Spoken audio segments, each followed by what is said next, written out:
Welcome, bienvenue, welcome to another property live stream. This is the fourth out of fifth, so I hope you enjoy it. This one is a panel show discussion. We take on a topic, we try and pass it around us, and hopefully beat some truth out of it. Who knows? Today's topic is regeneration or retreat on affordable housing. Good Lord. That topic raises its ugly head every so often, and this is no different. And as per usual, we'll start off with our esteemed Lord and Master Hamish McClay. Earlier this week, we had a podcast, and strangely, Silas joined me on that podcast as well, and we were speaking about within that aspirations, and we have a government which has great aspirations. Unfortunately, what we're finding, and I think this element of trust is a big and important thing. I think a lot of people have lost their element of trust in what is actually going on in the property market sort of overall. There are so many facets that just don't actually sort of meet somehow or other with expectations. I think the sad aspect about this topic we're speaking about this morning, it has that ripple effect that goes completely through every aspect of really housing and where we're actually sort of going with it. We have developers who are granted planning permission, and within that development which they're creating, they're given that planning permission with certain conditions attached to it, what we call land charges in terms of the work that we actually sort of do.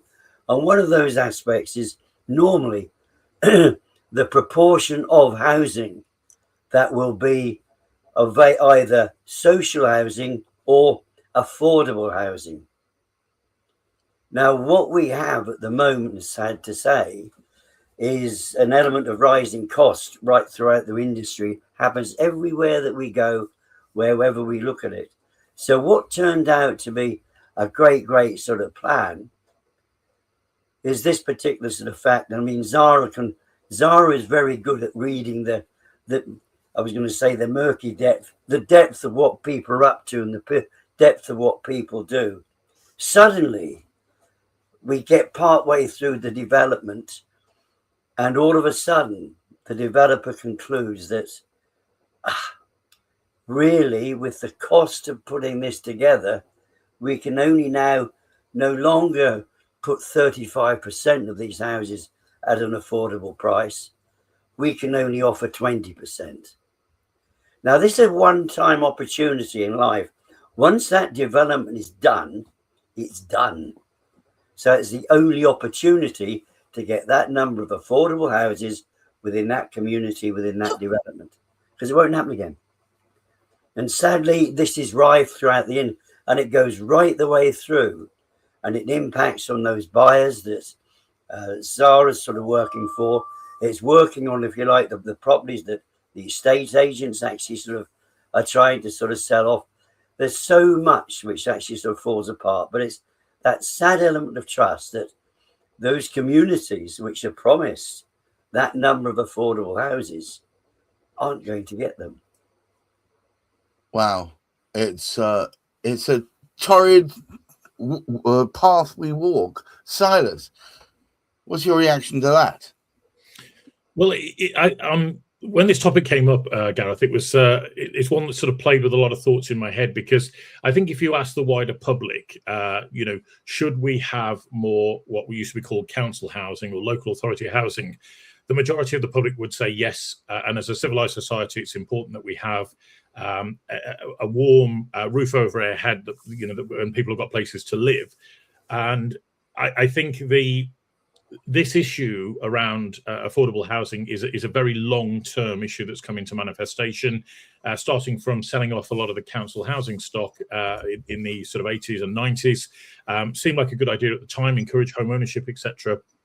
And that's all well and good, but that housing stock hasn't actually been replaced. And I think there's this kind of idea that now the problem of building these houses has been passed to developers, and developers will now take the brunt of building all of these houses. But I can't help but wonder whether or not there are mechanisms that could be brought into play that might actually support the development of more housing for social housing associations or local authorities.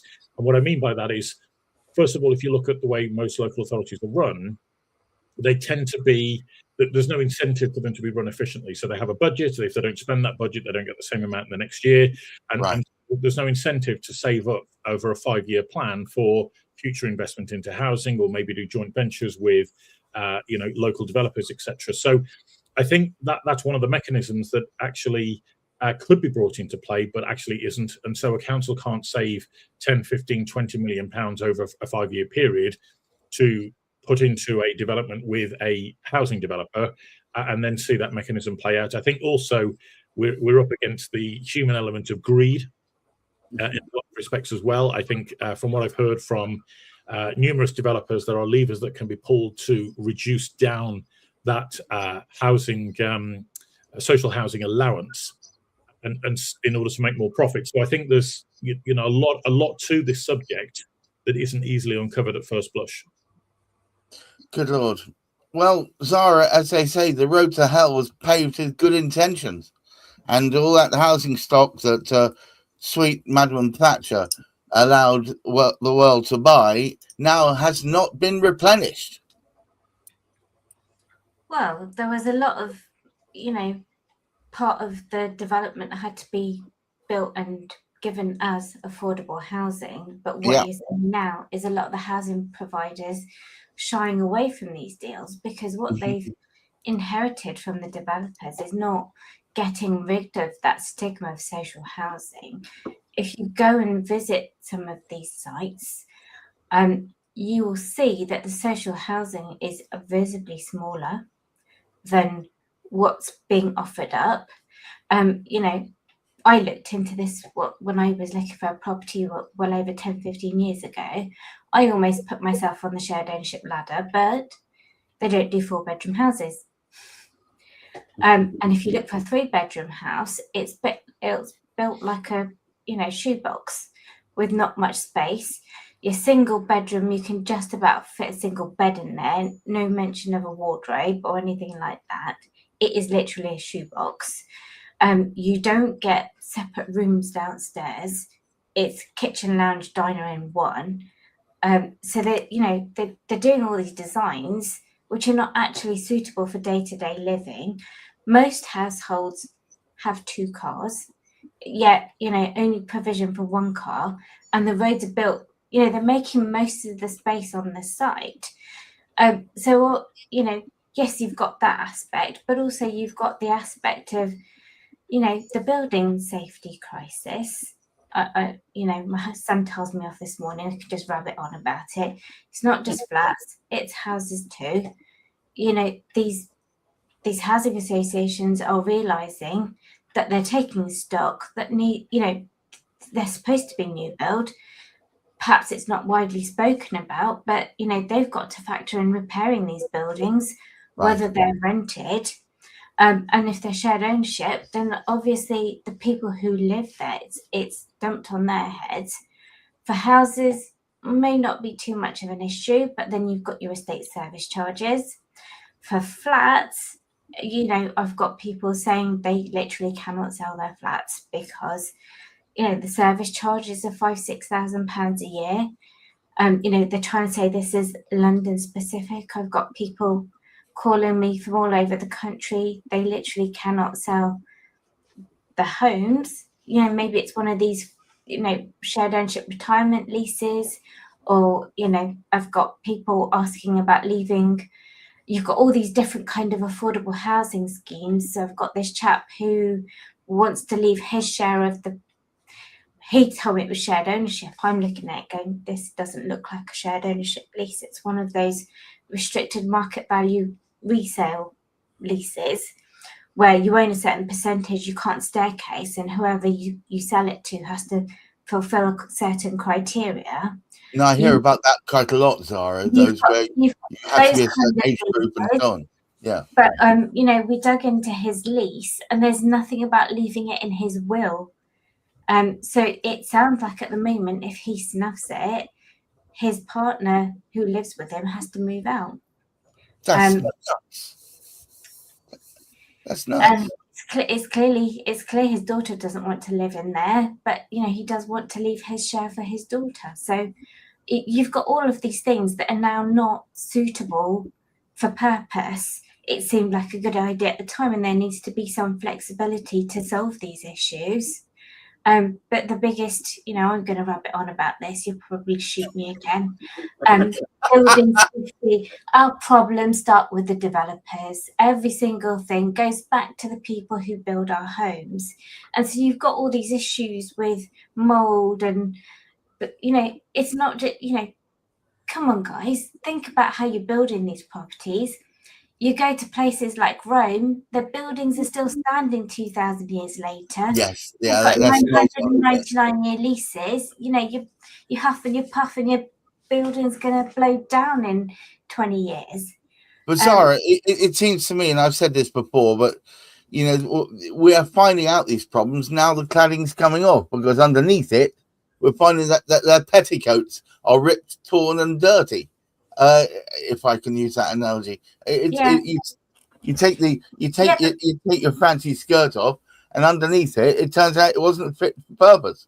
Well, the developers are trying to cut corners to save costs and increase the profit, but then you've got them under remediation contracts, and that's not speedy, and all these people's lives are on hold until buildings can be fixed. And do you really trust these guys to come back and fix it properly? Where's the money coming from if those guys have disappeared? And it all has a knock-on effect to society as a whole.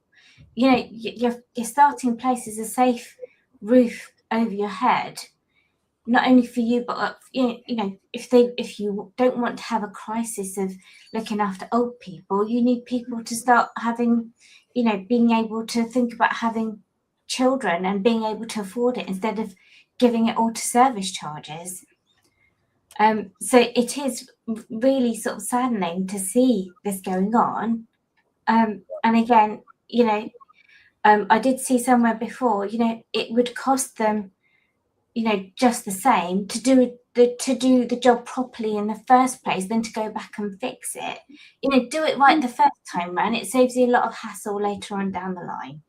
But it just seems profit over people, and the government just wants numbers over people, not quality. Yes. It's just about the numbers. Can I come back to you, Silas? I believe we're having a spiraling service charge crisis, and it turns out that more and more of these buildings that are being charged exorbitant surcharges on are not fit for purpose. It would certainly seem that way, Gareth. I mean, I have noticed this sort of creep of additional costs that are being accumulated for a homeowner. It's not a case of just being able to now buy a house and you own it free and clear, and you're not having to pay to sort of rent the ground that the property stands on, as it were.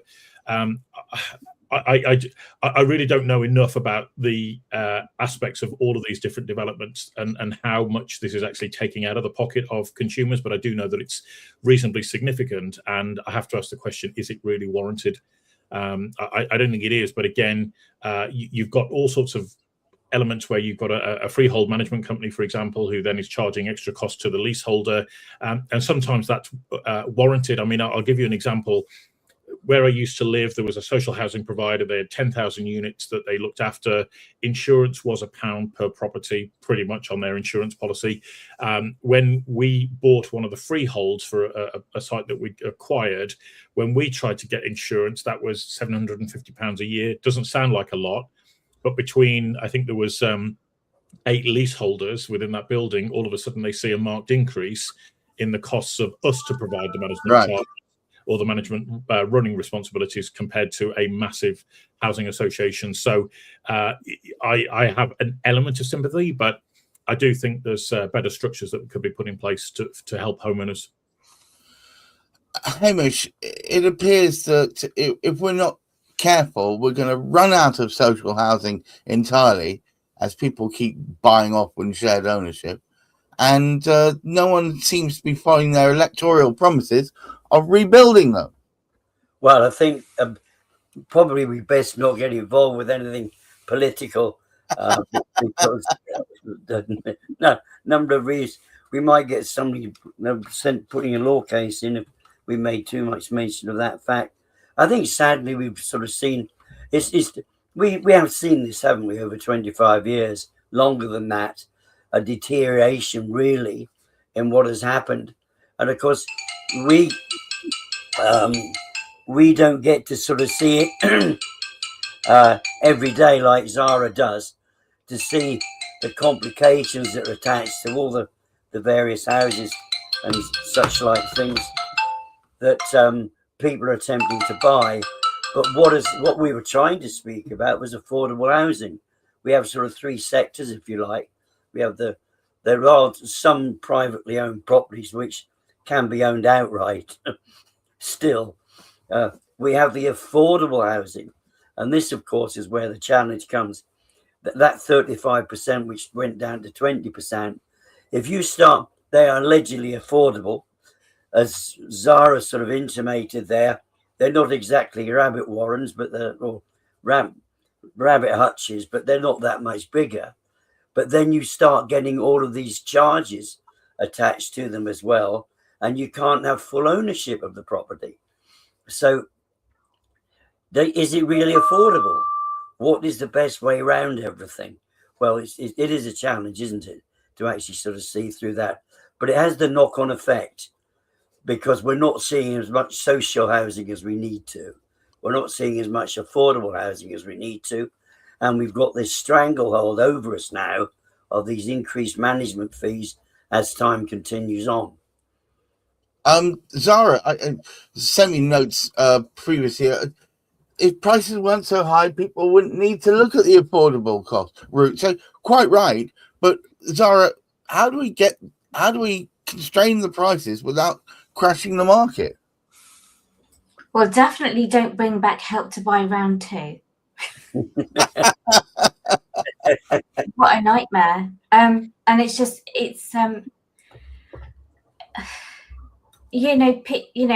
things go in cycles, don't they?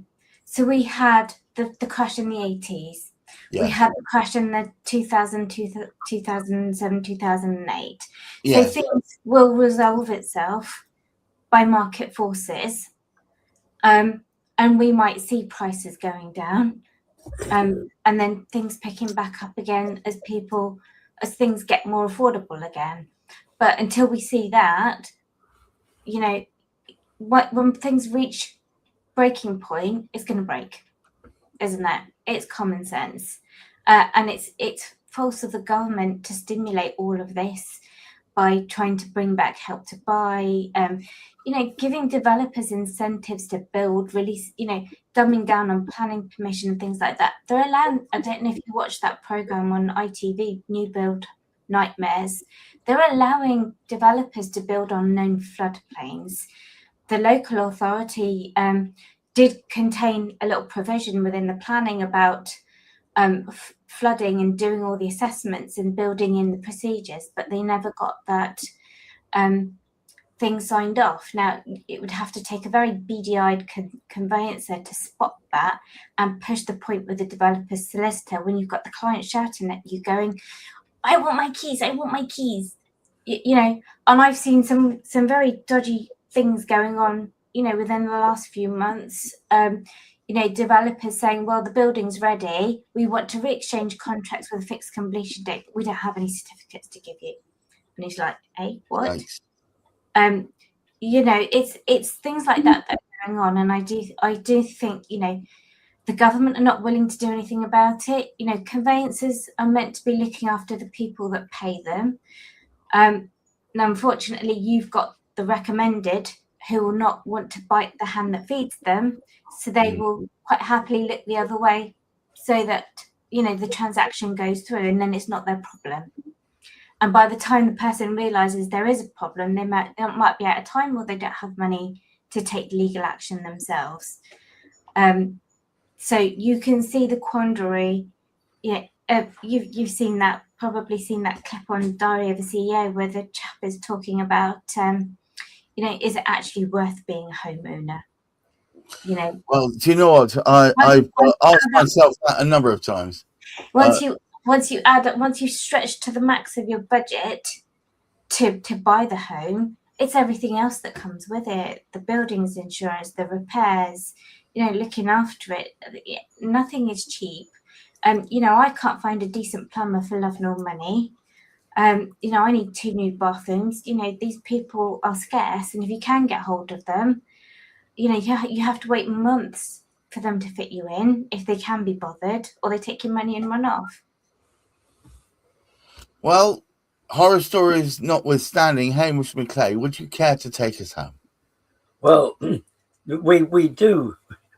We would have liked to have been able to sort of go with some solutions. I mean, if we have to wait, as Zara suggests, for the time when market itself dictates, I think it will be a long time coming.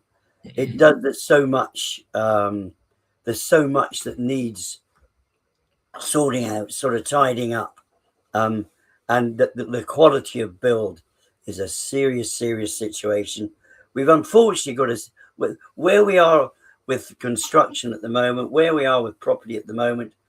It isn't actually self-regulated, but it is that there are regulators who are allowing those that build to do the investigation, those that build to cut the corners, those that build to ignore the fact that those corners are being cut. The people they employ don't mind the corners being cut. And sadly, it's that element of trust. 35% goes to 20%. And funnily enough, even the remaining 80% of those houses can sometimes be construed to be substandard. It's not just that remaining 20%, but it does impact on us all.